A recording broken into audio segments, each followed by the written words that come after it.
I'll light a hand grenade on one of your barrels. Mark 15 with wide trip. Tommy Shelby said that while sitting calmly across from a man who had a gun pointed at him. No raised voice, no aggression, just that sentence, delivered like he was reading off a grocery list. That is the whole scene in miniature. A man who walked into an impossible situation, enemy territory, his brother's life on the line, a weapon aimed at his chest, and turned it around, using nothing but a chalk mark on a barrel, and the willingness to let the other man believe he had nothing left to lose. Season 2, Episode 6, The Alfie Solomon's Warehouse. The most famous negotiation in Peaky Blinders history.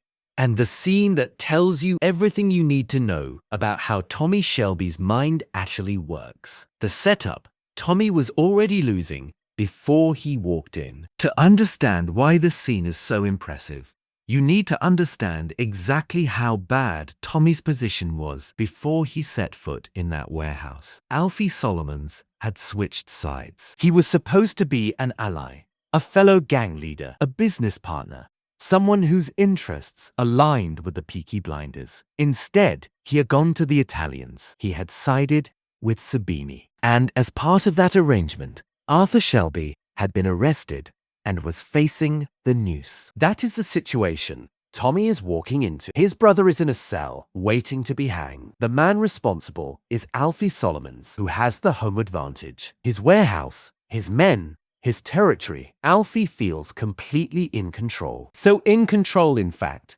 that he is not even trying to hide his intentions. He wants 100% of Tommy's business. He wants the territory. He has Ollie standing right there with a gun, as a reminder that this is not a negotiation, it is a demand. From the outside, Tommy has nothing, no leverage, no backup, no way to threaten a man who is already holding all the cards. From Tommy's perspective, the situation looks completely different, because Tommy did not walk in unprepared. He walked in with a plan already running. A plan that started before he sat down. A plan that started when he stopped to tie his shoelace. The shoelace. Why the smallest detail is the whole point. This is the detail that separates Tommy Shelby from every other character in the show. Not the grenade, not the anarchist, the shoelace. When Tommy arrived at the warehouse, he stopped at the entrance to tie his shoelace. That is all anyone watching saw. A man crouching down for a few seconds before going inside. Nothing remarkable.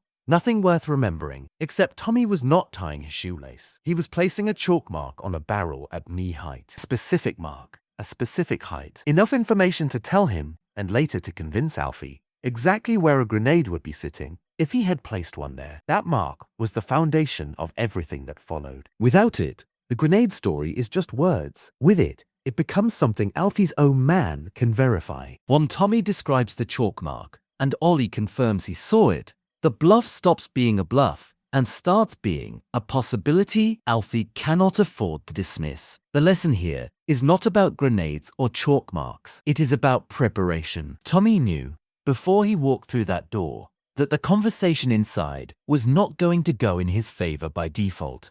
So he created the conditions for it to go in his favor before the conversation even started. He built his leverage in the 10 seconds he spent crouching at the entrance. Most people walk into a difficult room and start improvising. Tommy walks in, having already made his move. The meeting is just the moment when the other person finds out about it. The anarchist, how to make a bluff feel real. The grenade alone is a strong opening, but Tommy does not stop there. He adds a second element that takes the whole thing from uncomfortable to genuinely terrifying for Alfie, the anarchist. Tommy tells Alfie there is a man outside, a professional, someone who blows things up for a living and has no personal stake in whether everyone in this warehouse walks out alive. If Tommy does not leave by a certain time, that man triggers the wire. Simple, clean, unstoppable from the inside. There is a quiet boy at the door. Alfie can see him. Ollie can see him.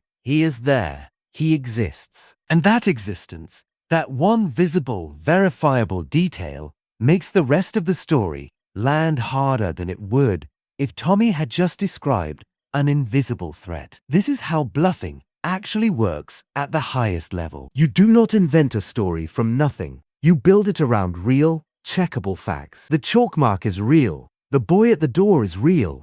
The rum being combustible is obviously real. Alfie knows his own warehouse. Everything that can be verified is verifiable.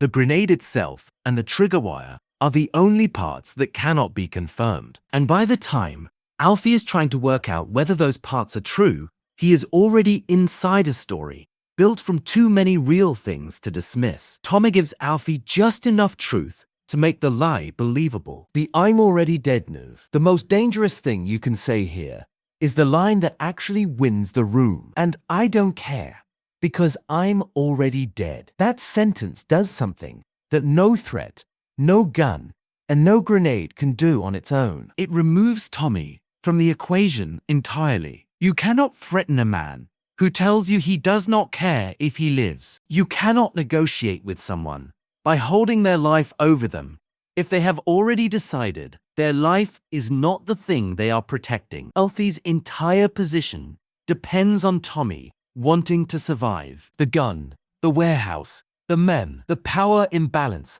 all of it only works as leverage if Tommy is trying to stay alive. The moment Tommy announces he is not, Alfie's position collapses. He cannot use the threat of consequences against someone who has accepted the worst possible consequence already. Is Tommy actually suicidal? No. He has his brother to save. He has everything still to play for. But the statement works because it is emotionally true in a way that matters in that moment. Tommy has been through the trenches. He has looked at actual death up close and come back from it changed. The "I'm already dead" is not performance. It is a man who genuinely has a different relationship with his own survival than the people around him do. And Alfie, who is a smart man, can feel that. He can feel that Tommy means it on some level, and that is enough. The most dangerous negotiator in the room is always the one with the least to lose. Tommy manufactured that position, but he also partly lived it. And that combination is what makes him impossible to corner. Alfie's genius. He suspects the bluff and still can't call it. This is the part of the scene that most people underappreciate. Alfie Solomons is not a fool. He is one of the sharpest characters in the show. And he does not fully believe Tommy. He even says it out loud. He puts the odds on it being a lie. He asks questions. He gets his man Ollie to confirm what he saw. He challenges the story, presses on the details, and tries to find the hole in it. And then he settles. Not because he is convinced, because he cannot afford to be wrong. That is the brilliant trap Tommy has constructed. He does not need Alfie to believe him.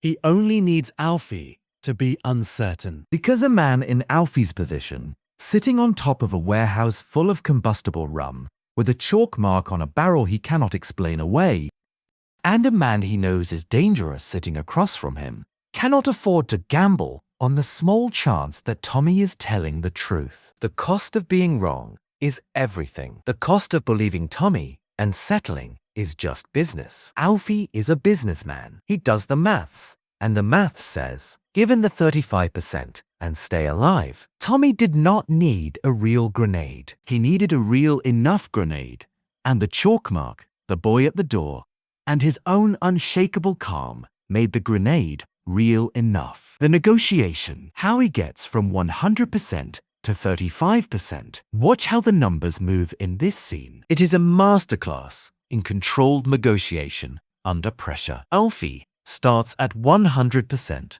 He wants everything. He has the gun and the power and the home advantage, and he sees no reason to settle for less. Tommy introduces the grenade. The power balance shifts. Now, Alfie is thinking about survival, not victory. He comes down to 65%. Tommy does not accept 65%. He lets Alfie think. He gives him the 4-minute countdown. He adds detail, the 179 tunneling unit, the Schwaben redoubt, the specific technical knowledge of a man who actually did use this kit in France, not invented expertise, real expertise. Tommy was a tunneler. He knows how grenades and wire trips work, and every real detail he adds chips away at Alfie's certainty that this is a bluff. Alfie comes to 35, takes it as a serious offer. And Tommy takes it, not because it's what he wanted, because it is what he needed. Arthur is alive. The business survives. Tommy walks out. The movement from 100 to 35 is not luck. It is Tommy reading in real time how much pressure Alfie can absorb, adding detail at exactly the right moments, and knowing when to stop pushing. Most people negotiate to win the argument. Tommy negotiates to reach the exit with what he came for. What the scene really teaches about Tommy's mind. Step back from the grenade and the chalk mark and the anarchist and look at what this scene actually tells you about how Tommy Shelby operates. He does not react to situations. He shapes them before they happen. The plan was in motion before he sat down. The leverage was created in the 10 seconds before anyone in the room knew what he was doing. By the time Alfie laid out his demands, Tommy had already changed the terms of the meeting. Alfie just did not know it yet. This is the consistent pattern across every major Tommy Shelby moment in the show. He is never improvising in the room. He is executing something he built before the room. The conversation is just the part where the other person finds out they are already inside his plan. He also understands something that most people in high-stakes situations miss. The goal is not to win every point. The goal is to walk out with the one thing that matters. In this scene, the one thing that matters is Arthur. Tommy does not care about the 35% or the 65%. Or any of the numbers. He cares about his brother walking out of a cell. Everything else is theater to get to that outcome. Clear goals, preparation before the meeting, leverage created in the margins, and the composure to deliver a story about a grenade while someone is pointing a gun at you without letting your voice shake once. That is why this scene is still talked about years after the show aired. Not because of what happened, because of how he made it happen. Tommy Shelby did not walk into that warehouse and get lucky. He walked in with a plan, with a chalk mark already on a barrel, with a quiet boy already positioned at the door, and with the psychological read of his opponent, or all that matter is the proof. Can we not do every day what we feel